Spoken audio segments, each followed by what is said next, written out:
Hello. So I've been looking at a lot of spoken word poem stuff, and I really like it. I've always really liked poetry, so I thought I'd do something a little bit different today. And I've been working on this at work and at home, and wrote it today, all of it today. So I'd like to see what you'd think of it. It's my first go at a spoken word poem, so yeah, see what you think. What is love? A chemical reaction and retraction of several areas of the brain causing distractions as your attraction to another human being drives you into action? Or is it passed on through generations as explanations of the admirations you harbour, and as there are no calculations able to quantify the soul, do we really need to add an abbreviation to the feelings you get of the agitation and aggravation of another man touching your girl into two four-letter words, and label one good and one bad, and act as if marriage was some kind of graduation, and seen as the compensation for the formatting our own minds create as if to protect us from our own hate?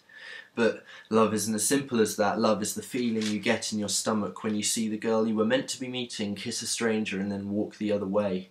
Love is the butterflies that enter the room with your significant other, illuminating it with her splendour. And these are the feelings we can't describe in less than 1,000 words, and always try to play down as if attempting to deny them purchase in our hearts. Why? Love should be celebrated, not debased. It's not a disgrace to admit that your view of beauty is different from your mate's. It doesn't have to deface your image by admitting you're 25 and have only got to second base. Who cares? Love isn't about sex. Sex is fun and easy, but love is an arms race. An embrace encasing you in the hardest substance known to man couldn't protect you just in case you meet someone that makes you feel as if you're falling from outer space.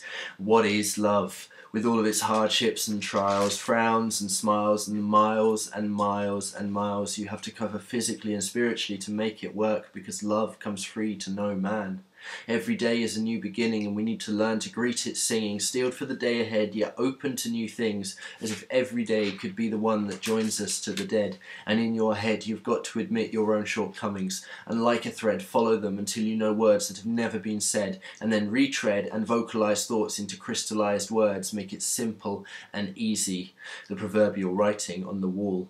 But be polite and don't scrawl, because in the sprawl of the cities and towns and villages there will be that one person, her, the one, your better half, the one that will enthrall you, make you stand tall. Her voice will be music to your ears, a melody of notes reaching over years, her eyes like the ocean, free and without fears, and as she looks at you you'll realise that all the alleged final frontiers are nothing compared to her, and that you are her pioneer, because love cannot be explained or reasoned with, and is as ever-changing as the wind. So when it appears, don't attempt to appropriate it, work on the procreate bit, the gooey messy stuff, chocolate and flowers, and sat writing poems for hours and hours and hours.